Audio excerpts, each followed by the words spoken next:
My name is Elliot, and I live in a small, quiet town called Mapleford, the kind of place where people wave from their porches and everyone knows everyone's business before breakfast. I've always liked bringing people together, so I host dinner parties whenever I can. Good food, warm lights, and the kind of conversation that makes the hours disappear. It was a humid summer evening when I decided to do it again, inviting my closest friends. I had no idea that night would turn into a mystery that still sits in the back of my mind, like a stone I can't swallow. I spent the entire day getting everything ready. The table was dressed with my nicest plates, the napkins folded neatly, the glasses polished until they caught the last orange of the setting sun. The house smelled like roasted chicken, buttered bread, and herbs warming in the oven.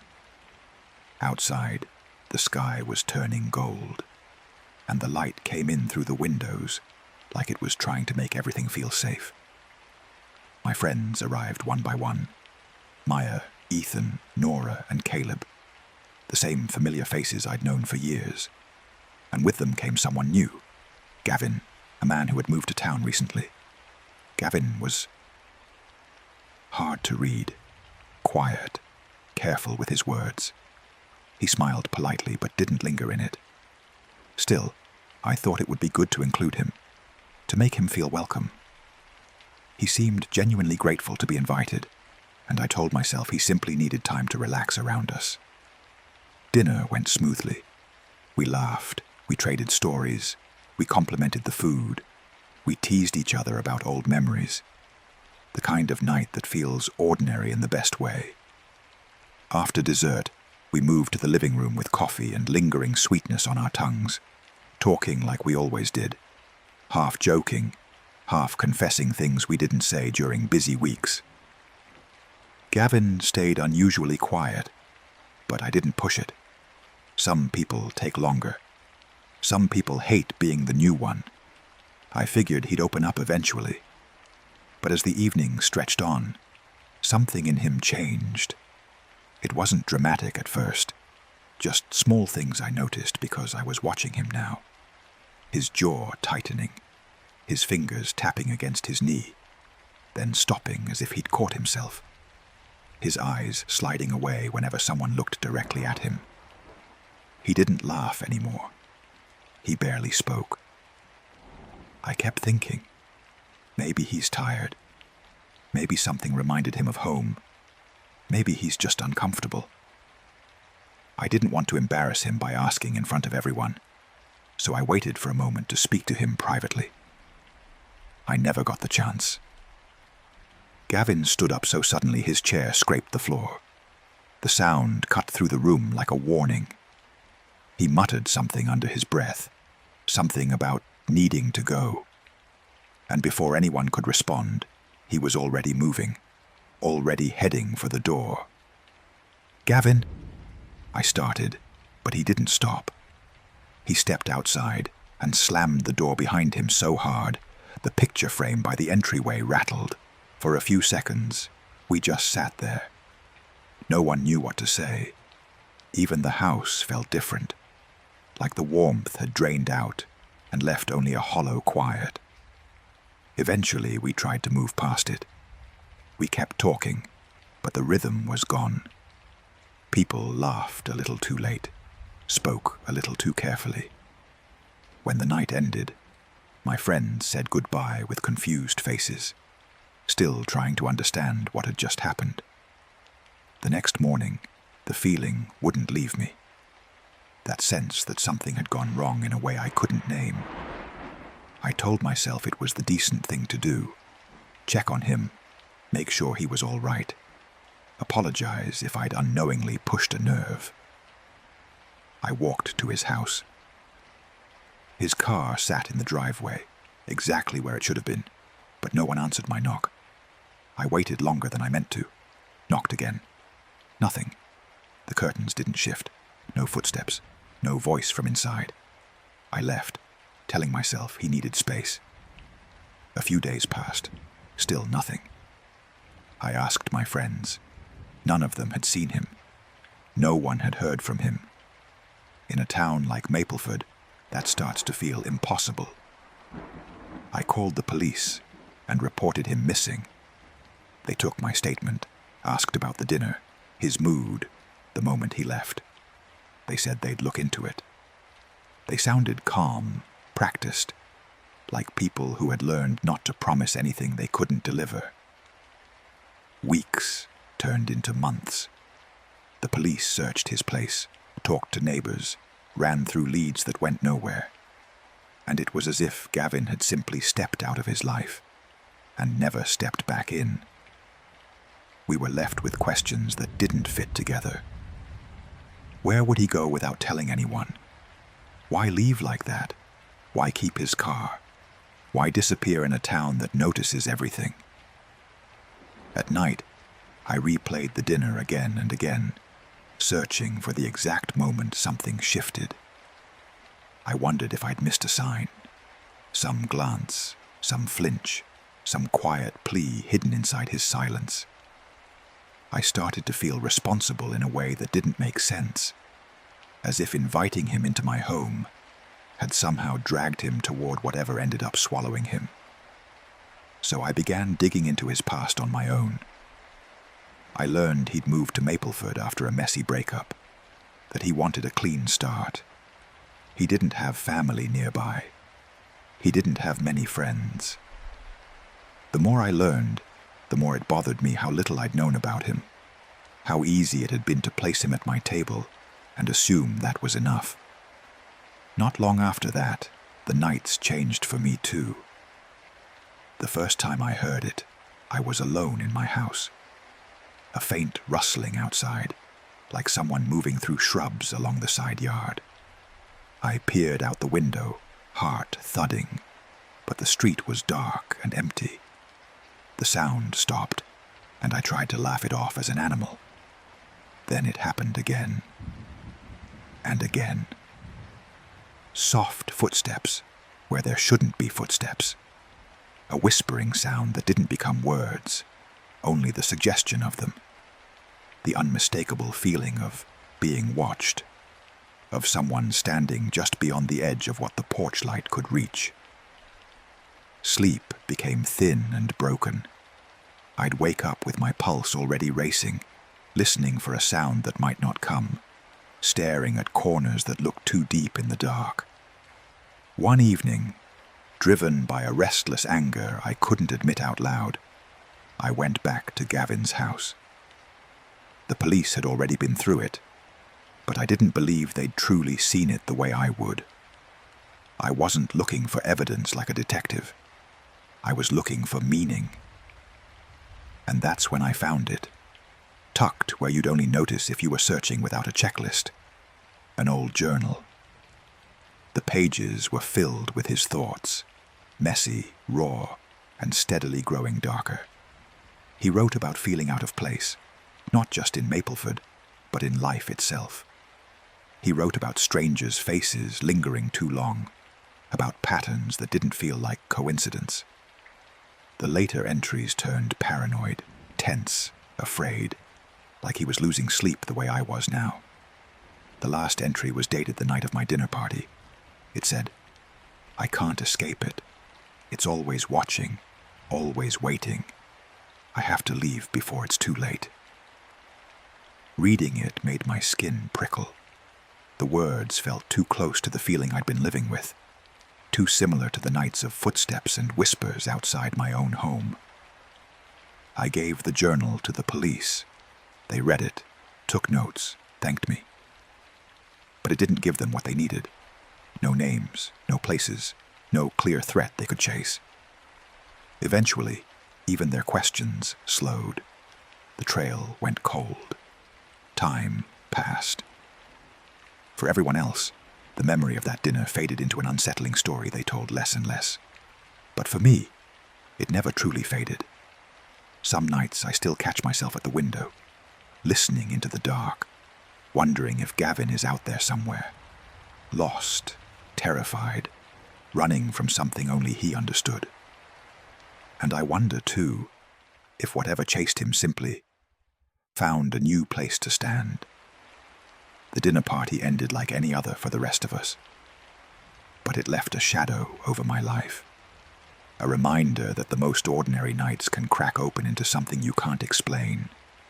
And once they do, you never fully get the old quiet back.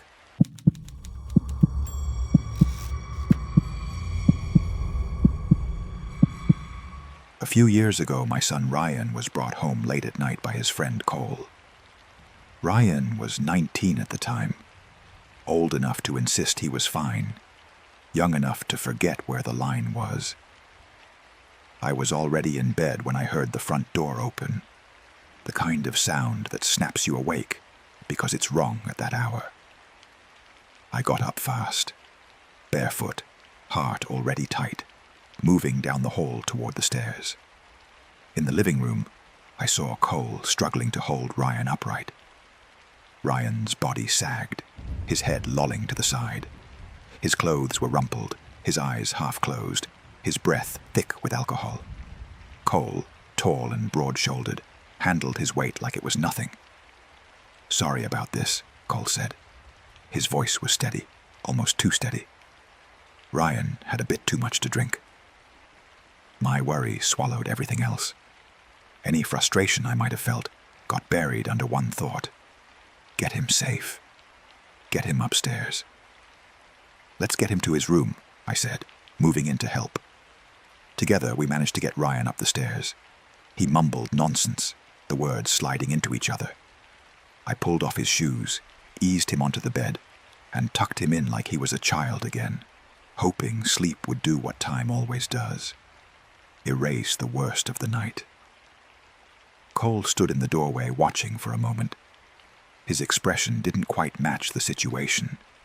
Not concerned, not amused, just blank, like he was looking at something else entirely. "Thanks for bringing him home," I said, relieved now that Ryan was where he belonged. "No problem," Cole replied with a small, almost polite smile. "I'll check on him tomorrow." Then he left.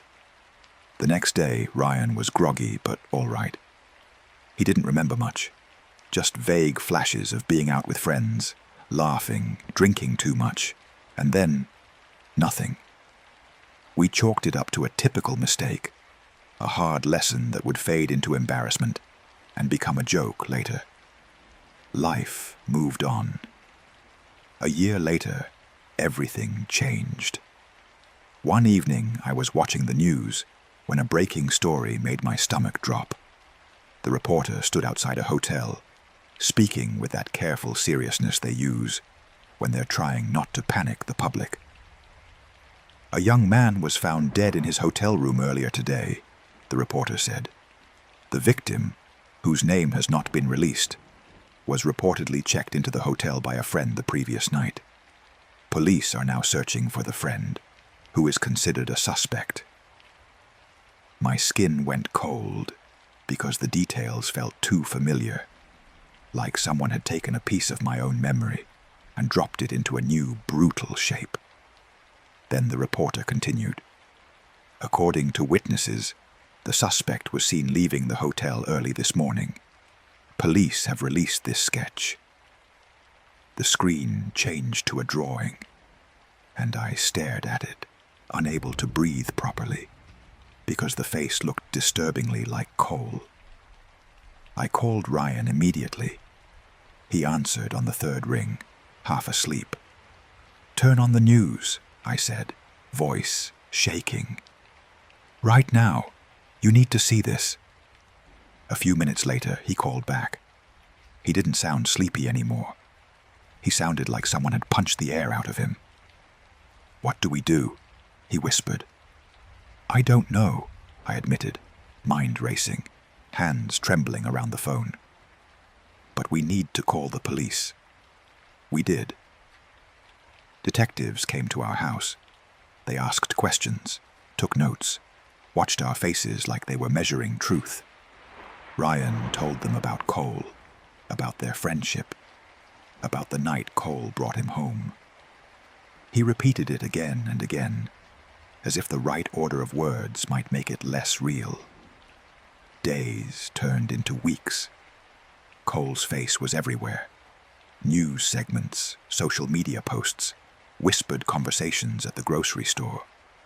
Mapleford-style small-town talk. Except this time, it tasted like fear.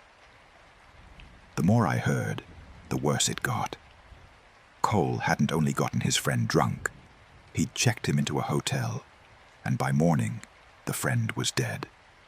The details the public learned were horrific, the kind of brutality you don't want to picture, but your mind pictures anyway.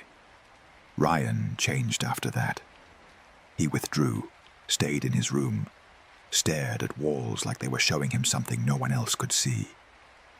He was grieving, yes, but he was also terrified in a way that didn't have a clean place to go. One night, weeks after the story broke, Ryan and I sat in the living room. The house was silent except for the clock ticking, each second sounding louder than the last. "Mom," he said finally, voice low, "do you think I could have been next?" The question hung in the air like smoke. I didn't know what to say, because the thought had lived inside me too. I'd tried to push it away like it was poison, but it always came back. "I don't know," I said gently. "I don't know, Ryan. But you're here. You're safe. That's what matters." Eventually, the police found Cole. He'd fled to a neighboring state and was hiding in a rundown motel, the kind with buzzing lights and stained curtains. His arrest brought a brief wave of relief, like finally exhaling after holding your breath too long. But relief doesn't erase damage. The trial dragged on. Details came out that made me feel sick. In the end, Cole was convicted and sentenced to life in prison. And still, even after the verdict, the shadow stayed. Years have passed since then. Ryan has tried to rebuild his life, but sometimes I catch a look in his eyes, a sudden flinch at a sound, a pause when someone mentions an old friend, and I know he's still carrying it. We still talk about that night once in a while, the night Cole brought him home. It's a reminder of how close we came to disaster without knowing it, and how easily evil can wear a familiar face until the moment it doesn't.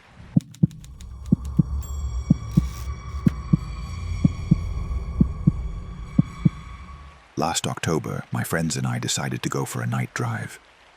We were bored, restless, itching for the kind of adventure you only think is harmless when you're young. It was cold and clear, the kind of night where the moonlight sharpens everything. There were 4 of us, me, Noah, Tyler, and Kara. Noah was driving. We laughed, played music, talked about nothing, until the conversation slid into ghost stories and local rumors, like it always does when the road is empty and the dark feels bigger than usual. Someone brought up an abandoned place on the edge of town, the Blackwood House, a rotting old property past the last street lamp, where the road turns narrow and the trees crowd in. "We should go," Tyler said, grinning like he was daring us to say no. The idea made my stomach flip in that thrilling way, half fear, half excitement. And because we were young and convinced we were untouchable, we agreed. Noah turned the car toward the edge of town. The roads got rougher the farther we went. Tall trees lined both sides, their branches reaching over the road like twisted fingers. The music got quieter without anyone deciding it should. Eventually the gravel began, crunching under the tires. And then we saw it, Blackwood House, at the end of a long drive swallowed by weeds and tall grass. The house was huge, broken-windowed, roof sagging in places like a tired spine. It looked like it had been abandoned for decades, but the darkness inside it didn't feel empty. The headlights threw strange shadows across the walls and made the whole place look like it was watching us back. We parked down the road, not wanting to draw attention, and walked the rest of the way. The air felt colder as we got closer. Our footsteps were loud on the gravel, and for a moment I could hear nothing else. No insects, no wind, nothing that made the world feel normal. The front door hung off its hinges. Noah pushed it open with a long, complaining creak, and we stepped inside. The air was stale and musty, thick with dust and old wood. Moonlight spilled through broken windows, laying long, pale shapes across the floor. The house was silent, except for the occasional groan of floorboards shifting under their own weight. We split up. Kara and I went upstairs. Noah and Tyler stayed on the ground floor. Every step on the stairs made the wood groan. It echoed through the house like the building was announcing us to something hiding in its bones. Upstairs, we found furniture covered in sheets, picture frames shattered on the floor, cobwebs in every corner. It felt like the entire place was holding its breath. Kara and I moved room to room, with our phone flashlights cutting through the dark. In one bedroom, I found an old diary on a dusty table. I opened it, but the pages were so faded, they might as well have been blank. Then we heard a crash downstairs. My blood turned to ice. "Noah! Tyler!" Kara called, her voice sharper than she meant it to be. No answer. We ran, back down. The living room was empty, and the front door was closed. I knew it hadn't been closed. We would have heard it. We would have felt the air shift. A heavy dread washed over me. "Find them and get out," I said, my voice shaking despite my effort to keep it steady. We checked room after room. Kitchen, empty. Dining room, empty. Then we reached a small storage area at the back of the house and found Noah and Tyler standing over something on the floor. An open trapdoor. "Did you open that?" I asked. Tyler shook his head. "It was already open when we got here." Cold air drifted up from the opening, carrying the smell of damp earth and something older, like rust and rot. The darkness below swallowed the beam of our flashlights like it had depth, like it went farther than a basement should. Against every instinct I had, we decided to go down. A narrow wooden ladder creaked under our hands as we descended. The basement was wet and cold, the walls lined with shelves of dusty jars and old tools. In the corner, a small lantern flickered, hanging from a nail, casting a weak glow that barely reached the edges of the room. Then we heard it. Footsteps above us. Someone else was in the house. We killed our flashlights and stood still, barely breathing. The footsteps moved closer, slow, deliberate, like whoever it was wasn't afraid at all. They stopped directly over the trapdoor. Then the trapdoor began to creak open. A figure appeared at the top of the ladder, framed by dim light from the house above. A man, tall and thin, hair wild, his face hard to see, but his eyes catching light in a way that made them look wrong. He climbed down slowly, one rung at a time. We backed away, pressing into the darkness, praying he wouldn't notice us. He muttered to himself, words we couldn't make out. He moved like he was searching for something, like he believed it was already down there waiting. Then he stopped. He turned his head, and somehow, impossibly, his gaze locked directly onto mine, as if he'd been aware of us the entire time. A cold smile spread across his face. He started walking toward us. Panic snapped through our bodies all at once. We bolted for the ladder. Noah went first, then Kara, then me. Tyler scrambled behind me. As we reached the top, the man's hand shot out and grabbed Tyler by the ankle, yanking him down. Tyler kicked, twisting wildly. We grabbed him, his arms, his jacket, anything we could, and pulled with everything we had. Tyler broke free. We slammed the trapdoor shut and shoved the rusty bolt into place, hands shaking so badly it took 3 tries. We didn't stop. We ran out the front door and back to the car, lungs burning, hearts pounding like they were trying to climb out of our chests. Noah started the engine, and the tires screamed as we tore down the road without looking back. We didn't speak for a long time. The adventure had curdled into something else, something we couldn't laugh off. After that night, we never went back to Blackwood House. We barely even spoke about it. But for weeks, I kept seeing that smile in my mind, too calm, too certain, as if we hadn't escaped so much as been allowed to leave. Even now, if I drive near the edge of town, I feel a chill and press the gas without meaning to.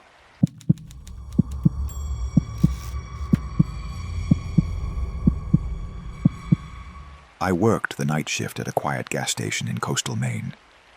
The job was simple.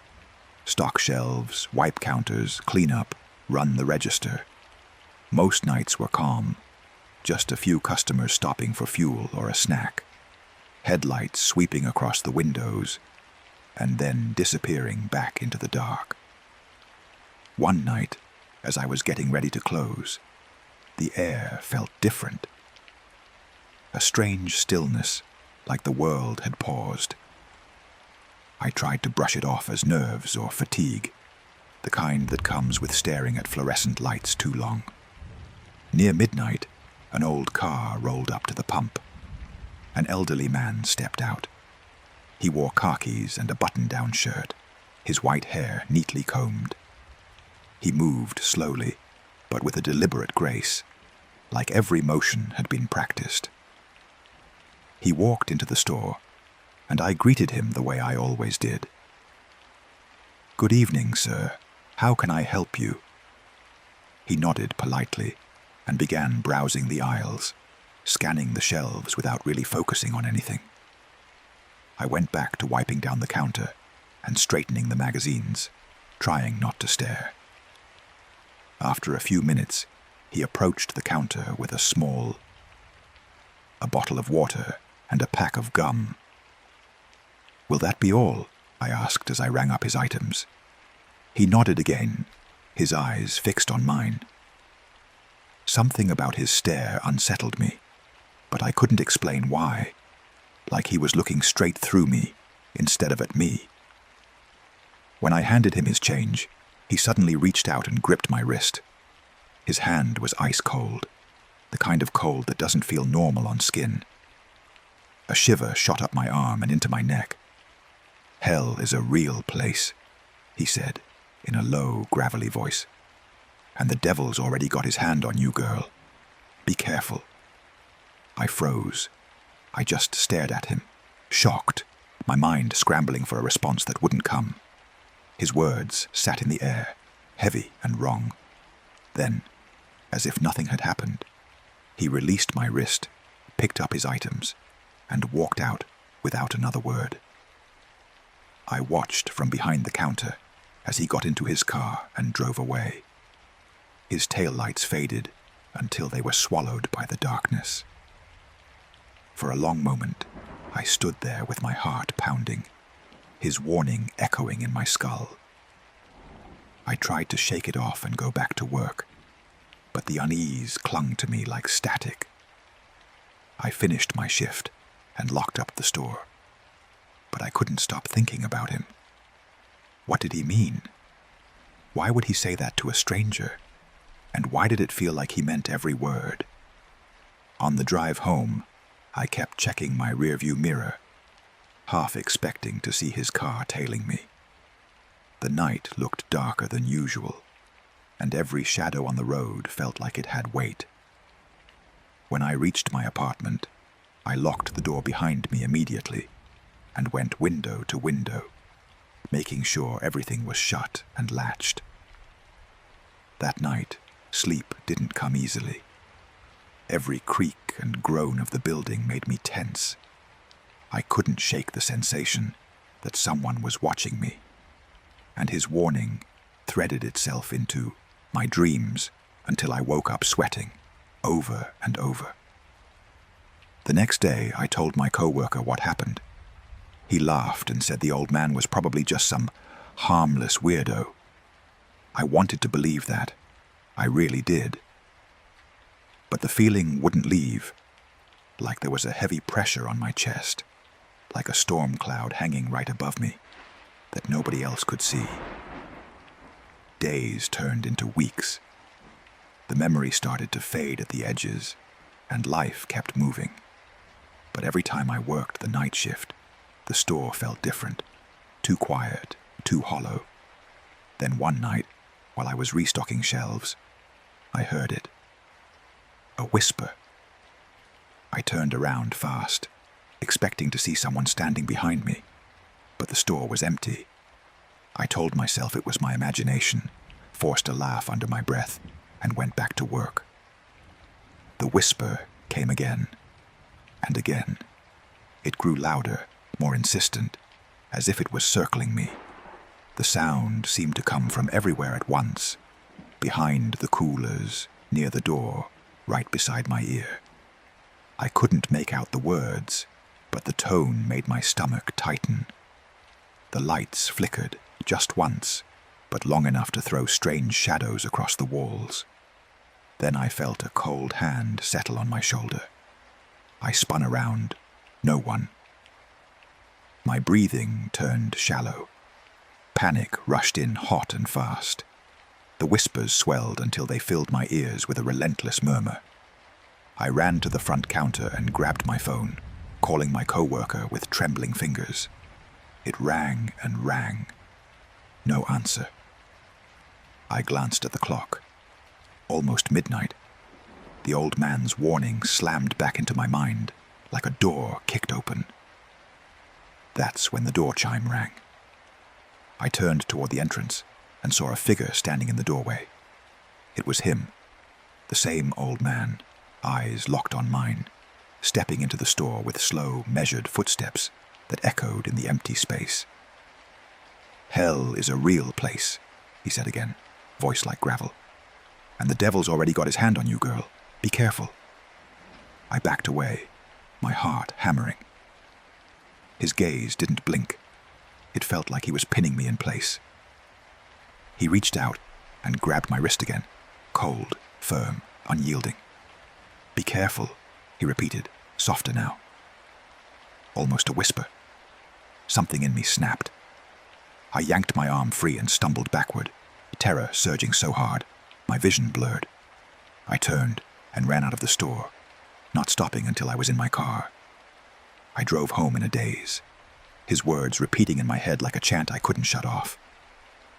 When I got back to my apartment, I locked the door and collapsed onto the couch, shaking. That night I didn't sleep. I kept feeling that same heavy pressure in the air, that same sense of something dark just beyond the light. The next day I called in sick. I stayed home, too afraid to go back in. I never saw the old man again. But I never forgot him either, because even now, when I'm alone late at night, I still get the feeling that something is watching and waiting.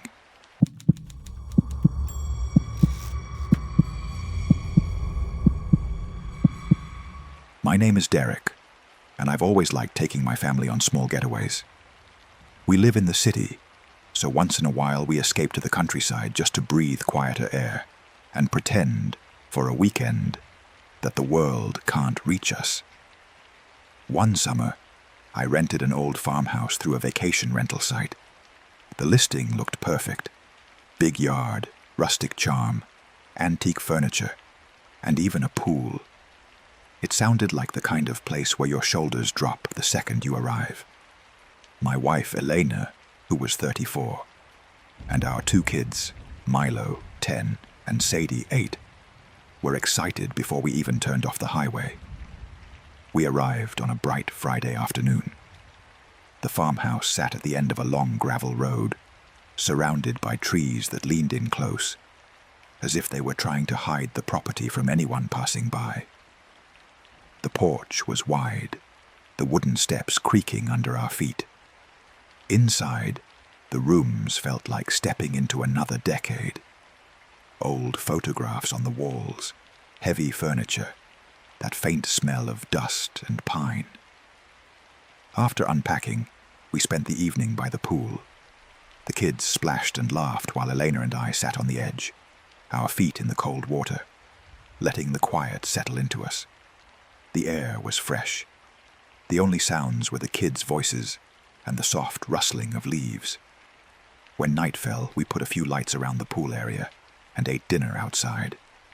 The stars were bright, and for a while everything felt exactly the way we'd hoped it would. Then I heard it. A crunch, like someone stepping on dry leaves. I lifted my head, scanning the darkness beyond the lights. Nothing. Elena noticed my expression. "Did you hear that?" I asked. "I'm sure it's just an animal," she said, trying to sound calm. But the sound came again, and this time it felt closer. I told the kids to get out of the pool and go inside. We gathered everything quickly, and I locked the door behind us. The house should have felt safe, but I couldn't shake the sense that something wasn't right. I checked the windows and the back door, making sure everything was secured. We put the kids to bed. I kept my phone and a flashlight nearby. Hours passed. The farmhouse stayed quiet. Just as I started to relax, a loud knock hit the front door. My heart jumped. I grabbed the flashlight and looked through the peephole. A man stood on the porch wearing a police uniform. "Open up," he called. "Police." I hesitated. Why would the police come out here this late? The uniform looked believable under the porch light, but something about him felt off, like the clothes were right, but the man inside them wasn't. I called through the door without unlocking it. "What's going on?" "There's been a report of suspicious activity," he said. "Please open the door." His voice was controlled, but there was impatience underneath it, thin and sharp. I decided to verify. I called the local police station. The dispatcher answered, and I explained quickly. She told me, immediately, that they hadn't sent anyone to our location. She told me to stay inside, keep everything locked, and that real officers were on the way. Fear grabbed my throat. I told Elena to take the kids and hide in one of the bedrooms. I heard the officer outside trying the doorknob. I turned off the lights and peered through the curtains. And that's when I saw more movement in the yard. Not just one person. Figures shifting between the trees, keeping low, circling the house like they were practiced at it. Minutes felt like hours. The knocking continued. The man kept insisting he was police, kept demanding we open the door. Then he started banging on the windows, searching for a weak point. I held my breath, praying the glass would hold. Finally, flashing red and blue lights cut down the gravel road. Real police. The figures outside scattered into the woods the second the patrol car turned in, vanishing like they'd rehearsed it. The officers searched the area, but they found no one. No suspects, no vehicle, no trace besides the marks in the gravel and the fear sitting in our stomachs. They told us we were safe, but they strongly suggested we leave for the night. They said it wasn't common, but it happened. People posing as officers to gain entry to isolated rentals. And whatever they wanted, it wasn't anything good. We packed fast and drove to a nearby hotel. The kids were shaken but unharmed. Elena's hands trembled the whole drive. I couldn't stop thinking about what would have happened if I'd opened the door the moment he asked. We never found out who they were or what they planned to do. But that night changed me. I don't assume uniforms mean safety anymore. I verify. I trust my instincts. And I never forget how close we came to turning a quiet family weekend into something much worse.